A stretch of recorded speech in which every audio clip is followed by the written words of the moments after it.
Welcome to Week Reddit, and in today's episode of r/PettyRevenge. Don't like my silly job? You don't get its silly perks. Entitled ex-husband gets what he deserves. We're sending you home with dying dog disguised as healthy.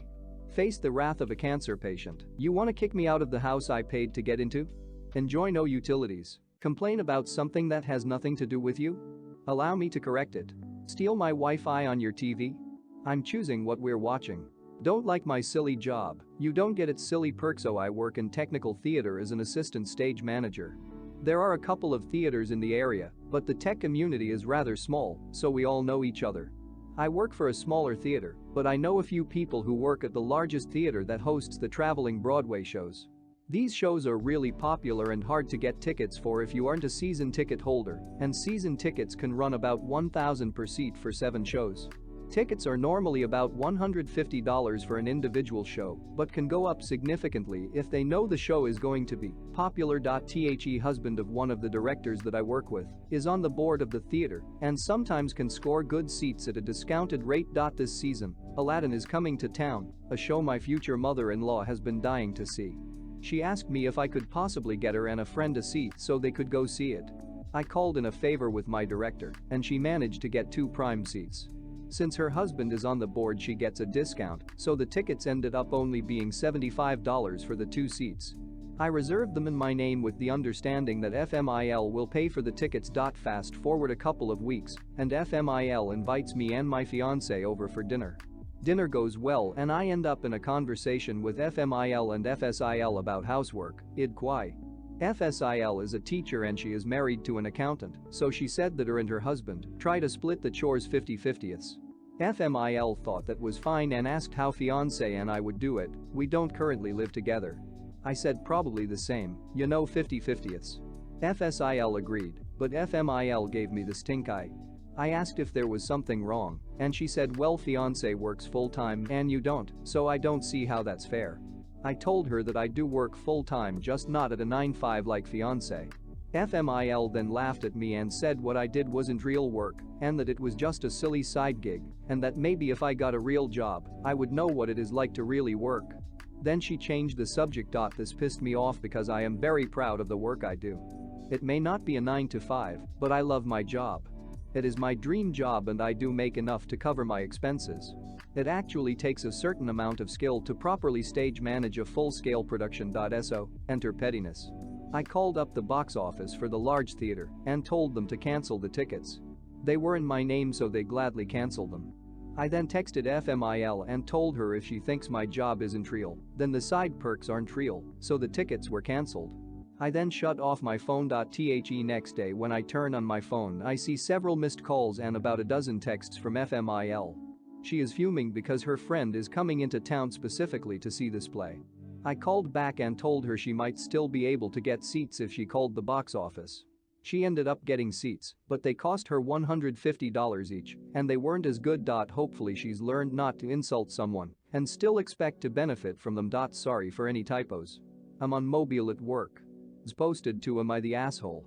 Entitled ex-husband gets what he deserves after dealing with my husband, 29M, cheating on me and loudly disrespecting me for 2 years. I, 23F, finally left him 4 months ago. He assumed no responsibility for the marital bills, and I had to sell the house and his truck by myself. When I left him, there was also a $400 phone bill in both of our names. I ended up just paying the overdue bill a few months ago under the stipulation that my ex-husband gives me $200 for his share. He did give me $90, but then he laughed at me for expecting him to pay me the other $110, stating that he doesn't owe me anything. About a week ago, I went into the store of my current cell phone provider and learned that I am paying twice as much as I should be paying for phone service because I am still being charged $40 a month from my ex-husband's phone. There's still $800 plus owed in it. I learned that the remaining balance was not transferred over when he switched his phone number to his own account because he failed to sign the required paperwork. Explained the situation to my ex-husband, and he was more than willing to join a conference call with me and customer service to get the remaining balance transferred to his own account. We had spent approximately 20 minutes in the phone before my ex-husband told the customer service woman that he is making payments in his own phone through his own account, that he doesn't have a clue what I'm talking about, and that whatever I I have called to inquire about it is clearly not even his business, then he hung up. So today I spoke with customer service again and learned that I technically own my ex-husband's phone since it is in my name. So I made a police report. I reported the phone as stolen and it is now flagged and shut off. We're sending you home with dying dog disguised as healthy. Face the wrath of a cancer patient. Thought about where to write this. It's been a couple years, and at this point, I would intentionally take in this type of dog to give him a good life, if only for a few weeks. This said, we got a dog from a local chapter of a large national rescue. We were told he was a 2-year-old they found wandering on the street. But according to the little evaluation form they had, he checked all the healthy boxes.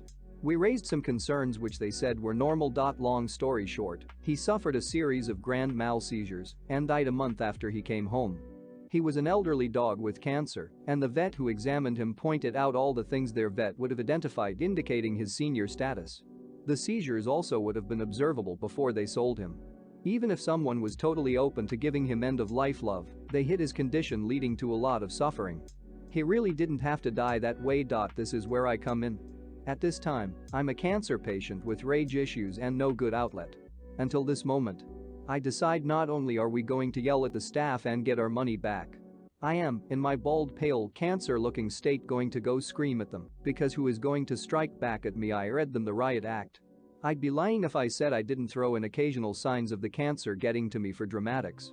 Then I went on every online platform, Facebook group, basically anywhere people might listen or search to detail exactly how they scammed us, said they didn't have the funds to visually inspect dogs before selling them, and I mean literally stand at a distance to visually inspect them, etc.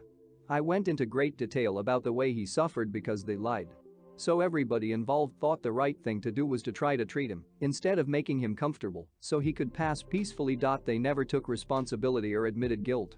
But the lead vet who told me they couldn't be expected to actually look at dogs from a distance, check their teeth, or watch the cameras installed in the kennel area was fired shortly after. The site director who told me they couldn't be expected to say we aren't sure if they didn't have the money to properly evaluate things like if a dog was neutered, was also very publicly fired. I did call both by name. So even now, years down the road, I hope it has followed them every time they apply for new jobs. You want to kick me out of the house I paid to get into? Enjoy no utilities. The time was 2004. I was 20 and very inexperienced in life. I had moved to Arizona and rushed into a relationship with a guy, moving in together within 2 to 3 months of meeting. I made the mistake of telling him I had money, a lump sum I had received from my dad's VI back benefits. He was always encouraging me to spend it, and I didn't think anything of it because I loved him. I paid $1,500 to move into a rental, rent, deposit, all utilities. He signed a piece of paper to pay me back half but never did, and I ended up moving back to Washington and just left it all behind me. After 5 months of living together, he told me he didn't want this kind of commitment, and yes, it was right after I ran out of my money. I couldn't afford this house on my own, so I was already looking for an apartment, but after a fight, he told me wanted me out in 2 days. Alright, motherfucker. You want me out in 2 days? I went to the electrical company, cable company, and gas company and moved or disconnected all services. I gave no heads up and waited. 2 days later, he called and was calling me a bitch. He had no hot water, no lights, and no gas for his stove. Fuck you, Matt. Fuck you. Complain about something that has nothing to do with you? Allow me to correct it. I, F5 feet 10, work in a parts department. We have a technician here, M5 foot 2-ish, who is a miserable human being. A bully to anyone and everyone. Consistently rude for no reason, demanding and demeaning. Our department is under massive construction. As such, we have very little storage and the department is a mess.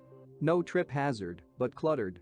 I've worked hard at keeping floor space safe and clear, as I'm going to be wheelchair bound shortly due to reconstructive surgery to fix a lifelong problem with my feet legs. Now, this doesn't directly affect him, as no one other than authorized parts personnel are authorized in our storage areas. This technician has been horrible, especially to me, especially since construction started and we are short-staffed. If we don't have parts immediately ready for him, he yells and swears. He complained about the mess, and now I have to have every part on a shelf. Q malicious compliance. Everyone in my department is around my height. We also have very tall shelving units. We never used to top of the units. I've now moved every common part needed by technicians to the tops of our shelves. By stretching, all parts personnel are able to easily reach these parts. I've also gotten the Rude Tech exclusive permission for him to be able to come back and grab parts. The Finalu have a stepladder, hollow metal tube type. This is supposed to be for parts use, but Rude Tech constantly steals it, leaving it outside or where it shouldn't be. He hates asking for it and refuses to ever accept or ask for help reaching things. Remember the aforementioned construction? Well, we're pouring concrete today. The construction workers were more than happy to fill the hollow tubes of the ladder with new concrete. So now I get to watch this jerk, who's made his toxic masculinity everyone else's problem, lug the 60 pounds ladder around, all because he couldn't just be a decent human. Steal my Wi-Fi on your TV? I'm choosing what we're watching. You'll keep a long story short. At the beginning of COVID, I was forced to move to a house in one of the shittiest neighborhoods in my city. The neighbors, with the exception of a half, are terrible. Police are in the street once a week, 2 to 3 houses have their windows smashed and just stay boarded up, and including a guy arrested for and under threat by local gangs because of it, to the point a Molotov was left outside his windows as a message. Lots of antisocial behavior, packages go missing all the time, etc. Anyways, the last few weeks I've noticed some new devices crop up as an option for casting when me and so are watching new shows. Logged into the router, and sure as hell 5 unknown devices are connected to my Wi-Fi, which is password protected, and unless somehow someone overheard while giving it to a guest, I have no clue how they got in. Normal thing to do would be kick them and change the password, but once of the devices are Dave's TV. He's not called Dave, but we started calling him that, and it stuck. Well, this is when I started casting the weirdest porn I could find to all the devices, increasing the volume to max on each. Sadly couldn't hear through the windows, but the casting keeps stopping, and of course I restarted it each time. Eventually Dave must have caught on, and all the devices were taken off the network. I've since changed the password and the network name to don't.